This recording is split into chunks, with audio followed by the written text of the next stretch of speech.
It's time to start Kirby Month with Kirby Star Allies, also known as the newest game in the franchise. I wanted to talk about this when it came out, but then I was like, oh wait, Kirby Month. So, here you go. So, why don't we start the review now? Now for the story, in order for me to quote from Wikipedia, in a part of space far away from planet Popstar, a cloaked figure casts a spell on a large purple crystal heart, causing the countless Jamba heart pieces to scatter across the galaxy as a result.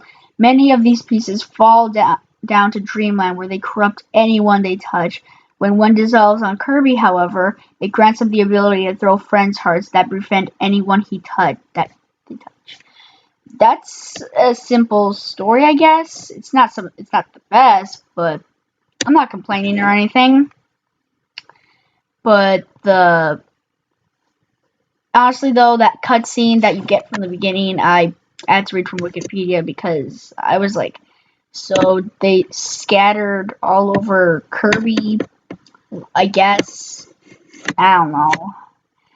And for the record, yes, I am using screenshots just for the sake of my video not getting taken down by Nintendo. Because I don't want that to happen, no matter how tiny my channel can be. Like every other Kirby game you played, go to point A to point B, you do everything, your basic Kirby stuff.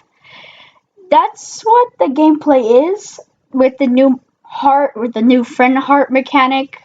And I honestly do like that. Imagine Kirby Superstar, it's just you have 3 helpers instead of just 1. That's the game, which I actually do like. Now, my biggest complaint about the game is not really the gameplay itself. I honestly do like most of the Kirby gameplay, but I can't believe how easy this game is. I don't know if you can tell or not, but when I beat the game, I have 180 lives. If that doesn't tell you how easy this game is, then I don't know what will. These things, not only are the basic helpers you could take, you could get these dream friends, which basically consist of like other Kirby characters, Waluigi, King DDD, Meta Knight, that one artist that from Kirby 64, I don't remember. While I was editing this, they made a new update of that, so yeah. But the truth is that these are fine to have. It's nice. I mean, I'm not complaining or anything, but basically you have to go to like one of these dream fountain things, I guess, and you grab that key, and it basically shows a roulette, and you could stop whenever you feel like it, and you get that dream friend. That's how they basically work. They just act like normal helpers. They're just the same thing, really. It's just nicer. It's just cooler to have. You know what I mean? There isn't really much to them other than that. About the soundtrack, just like the other Kirby soundtracks, it's really good. I would play a track or two. It's just my video could get taken down by Nintendo. Again, I just don't want to get stricken down. Even though my videos aren't monetized or anything, I just don't want my videos taken down. Final boss, but spoilers, if you don't want to be spoiled, there's a time code right there telling you where you should go if you don't want to hear spoilers. So I'm just going to give you some time to just skip it. Okay, now that that's done, we might as well just talk about the final boss. The final boss is the void thing that thing has been trying to summon, and you basically fight it with the Star Ally ship. Yeah, that's where the title of the game came from, I guess. And it's easy. You start with the ship, start shooting the eyes. Start with the left arm or right arm, then the left arm or right arm, I don't know, but then you do actually I think you start with the torso, then the arms, then the back, then the head. Do that 2 times. There you go. That's the final boss. Also, there's that little section in between where you get sucked in by the monster. That's the boss. So now that we're done with the main game, why don't we move on to the extra stuff? Star Allies has 2 game modes, Chop Champs and Star Slam Heroes. Chop Champs is basically like a button mashing mini game. It's okay. And Star Slam Heroes is like timing your perfect shot or whatever to destroy the meteor. That one's okay as well. Those 2 games are just like little distractions. And then you have Star Allies Go, where you basically pick one of the allies and you play as them for like 5 of the levels. There's really nothing else to explain other than like the 6 dream heroes. Like pretty much basically out of the 9, 6 of them have a completely different storyline. And then you get the Ultimate Showdown. Remember when I said this game was easy? Then S rank comes up. That one's just ridiculously hard. I can't even get past Void Termina on this one. It is that hard. Now, of course, I'm saying, oh, you just suck and all. Okay, but even when I do have my health maxed up, when I get to Void Soul, that's when it just gets flat out hard. It's just at this point I'll just get angry. Like, it just infuriates me. It's so hard. Well, that's it for this review. Overall, this game gets a 9 out of 10. My only problem is that this game can be too easy, but then S rank and it just gets flat out hard. Anyways, that's it for this week. I'll see you guys next time. I'm gonna flip a coin. Heads for Kirby Avalanche and tails for Kirby Battle Royale. Oh, great. Royale is a game released in 2017 for the Nintendo 3DS. It is the second newest installment of the series, but it's the newest spin-off of the series. But the truth is that you might think it's just basically a party game or a mini game collection at that. There isn't really anything to it, so I might as well just talk about it. The story is basically like as in King Dedede had the cake royale, so then Kirby has to go get the cake, and he has hope from Waddle Dee to do that thing. There you go, that's the whole plot. Any questions? Any questions? No? Okay, good. In depth about the mini games, but most of them are pretty much carbon copies of each other. Like how Apple Fetch and Coin Clash are exactly the same thing, collect stuff. Or Express. I'm trying to remember. Actually, I think Or Express is also a carbon copy of Coin Clash and Apple Fetch. Those 3 are essentially the same thing. There are only a few unique mini games, which is basically. Oh wait, I forgot. Yeah. The battle and slam hockey is essentially beat as many opponents as you can. Also, Robo Bonkers is kind of the same thing. The only original ones are like Flag Ball and Crazy Theater. Crazy Theater is essentially like WarioWare, and Flag Ball. It's basically like I don't know how to. It's just basically like as in you have to get your ball to the opponent's flag to get the ball to win the most points. It's simple. I don't really need to go that in depth about them. While I was editing this, I realized that I didn't mention about Rocket Fuel, or that Rocket Fuel minigame. It's essentially like Or Express. You gotta get stuff, fuel your rocket. There's really nothing to it as well. Yeah, sorry about forgetting. I know this is a short review, but I honestly can't say anything much else about the game. It's basically like playing. It's just a bunch of mini games slapped onto a spin-off title.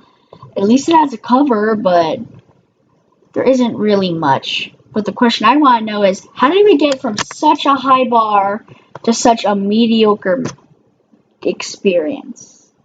Kirby Battle Royale gets 5 out of 10. I'm sorry, I know this review is really ridiculously short, but I honestly can't say anything else about the game.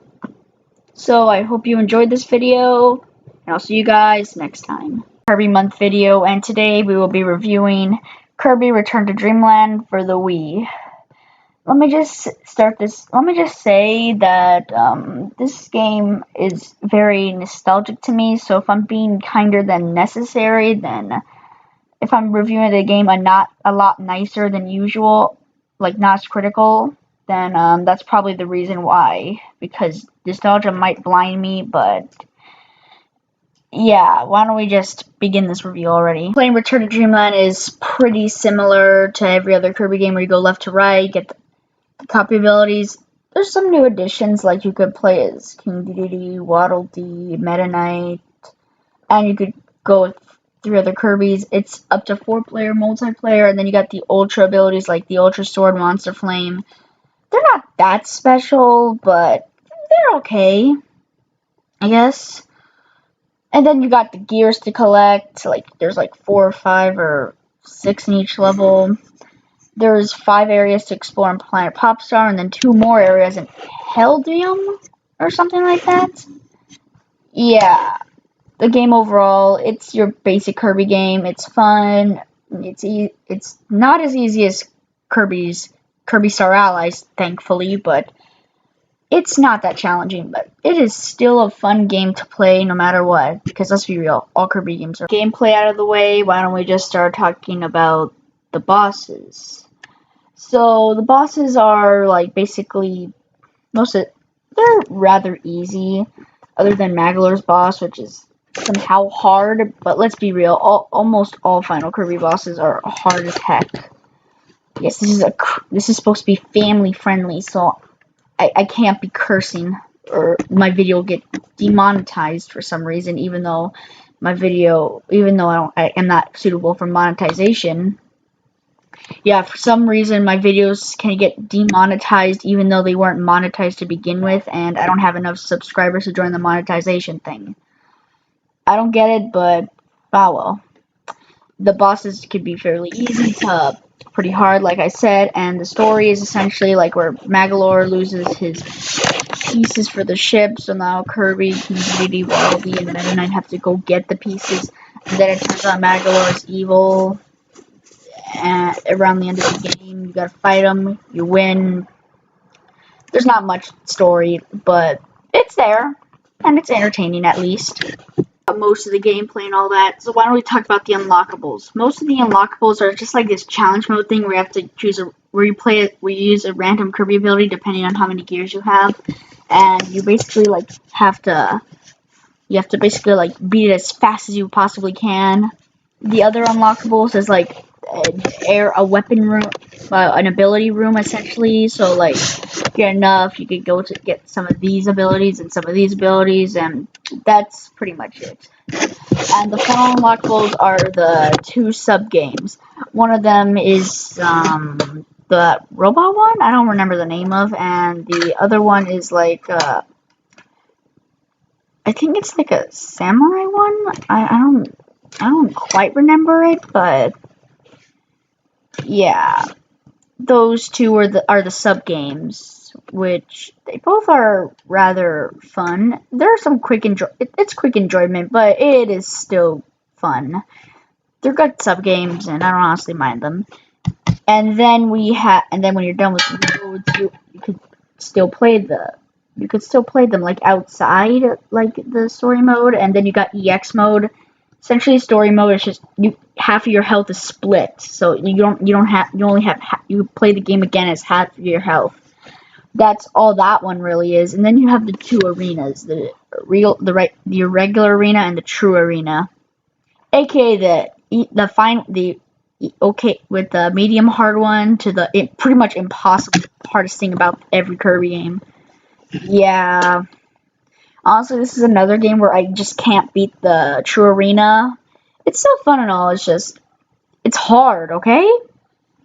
It's another great Kirby game. It's fun. It's very enjoyable. You can have fun with friends. The modes are good. Overall, this is just a really great game. Kirby Returns to Dreamland gets 9 out of 10. So for the final game of Kirby Month, we're gonna be talking about Kirby's Adventure. There'll just be Kirby's Adventure in the background, some background footage, but that's really about the game. It's somehow a really late NES game, coming out like 1989, which, if you think about it, that's like 3 years or so by the time the SNES came out, so this is a really late game. But anyways, what do I think of the gameplay? It's easy.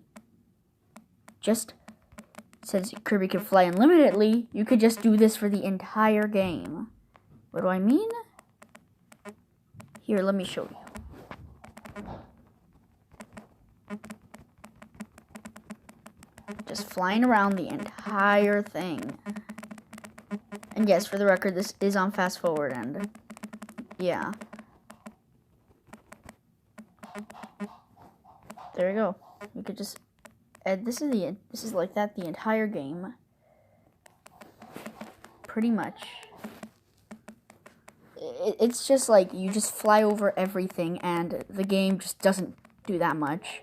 Don't get me wrong, it's still fun, especially the small mini games that you get. For the record, I have played this before in like a bootleg mobile app, but it was just one emulation of this one game, and it was fun. Yeah, but really, there's just not much to it. It's a good game and all, but it's just mainly you could just fly over everything, and there wouldn't be much of an issue. That's the entire game in a nutshell. It's still fun, but since most of the levels are later, like mainly open and all, it's not as exciting, but it's still a good game, and it's just a fun thing all around.